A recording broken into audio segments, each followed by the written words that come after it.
I'm Edie Lush, and I'm here in the Hub Pavilion in Davos. Very, very pleased now to be joined by Antonio Guterres. Great to be here. From the UNHCR.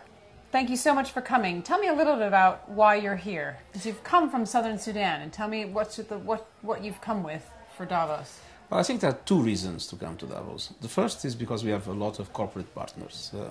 Humanitarian action needs to be efficient, needs to be effective. We cannot waste money.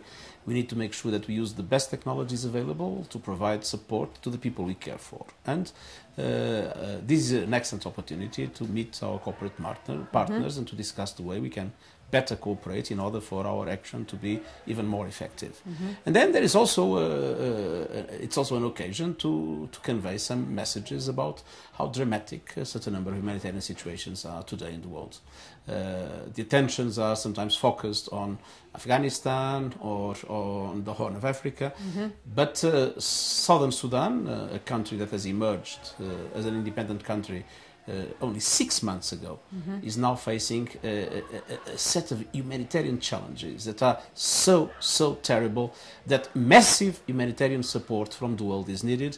And I believe that economic leaders, political leaders need to be aware of that and need to mobilize their capacities, their resources, their will in order to support South Sudan in this very difficult moment.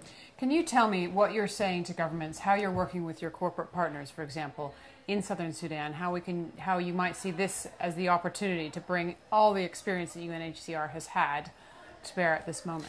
Well, South Sudan is a country that has, at the present moment, refugees that are coming from Sudan, from Blue Nile and South Kordofan, where fighting is taking place, and that flee to the south, to the new country. And they are almost 100,000. Then there are inter-ethnic conflicts between different ethnic groups inside South Sudan that have been terrible in the last few weeks. We had one tribe, the Low Nuer, that attacked another tribe, the Malay, and a group of 8,000 young men, well armed with Kalashnikovs and other weapons, looting, burning, killing people, hijacking women and children, and taking 80,000 cattle, and leaving the other community in an extremely difficult situation, in a very dramatic humanitarian situation, without anything to sustain their livelihoods in the months to come, in an area where there is almost no access. And then people are coming into South Sudan from the north. Already 360,000 came into a country that has almost no economy, that has no infrastructure, and with huge problems of integration. The Lord's Resistance Army, another armed group that is a rebel group from Uganda, is also creating havoc in the southwestern part of the country. The north has occupied Abyei. 100,000 people fled Abyei.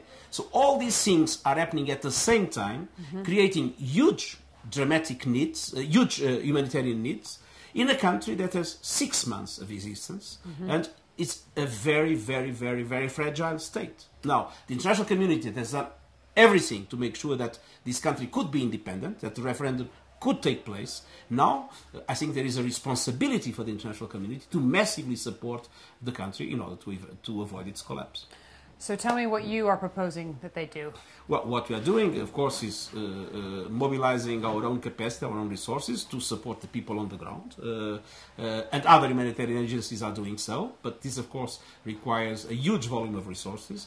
And on the other hand, the country in itself needs to be helped in its economy, in its society, in its security capacity, in order to make sure that they can cope with all these challenges. And for that, as I said, governments, but also civil societies and business communities need to come together to help South Sudan at the present moment.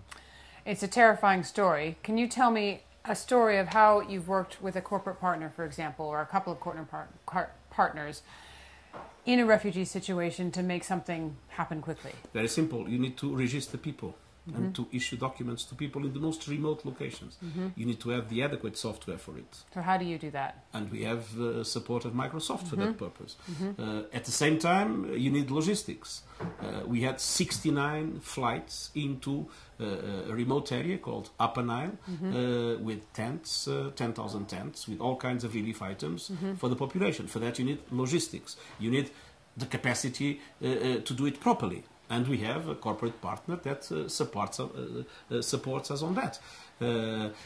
Today, if you want to have access to certain areas from the communication point of view, mobile systems are very important. Again, there are adequate technologies that allow you to operate in very remote areas. So, indeed, to have the support of companies that have expertise and are ready to share that expertise with us is a very important way for us to do well and to do better.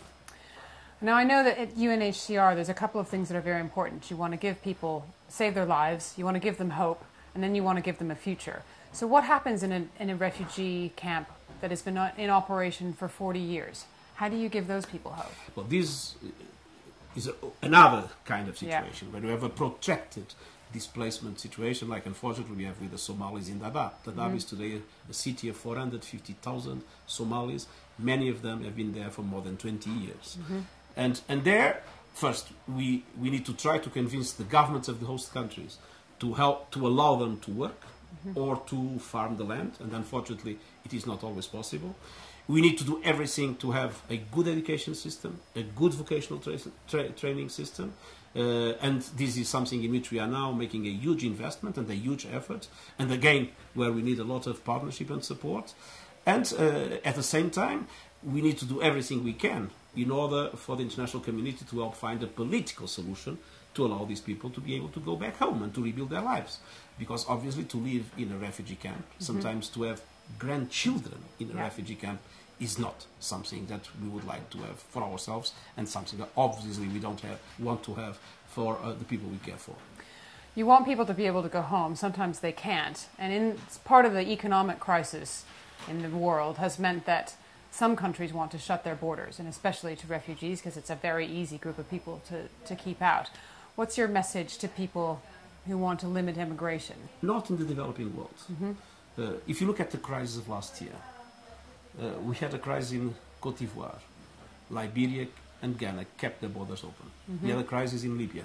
Tunisia and Egypt kept their borders open. A crisis in Somalia. Kenya, Ethiopia, Djibouti, Yemen kept their borders open. A crisis in Syria. The borders of Jordan and Lebanon and Turkey are open.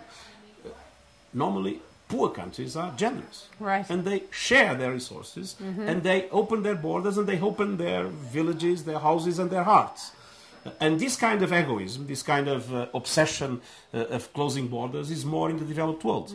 And what we tell people in those circumstances is that those that are in need of protection need to be protected. And countries have the obligation to have their borders open in order for those that are fleeing conflict, that are fleeing persecution, to be able to be helped.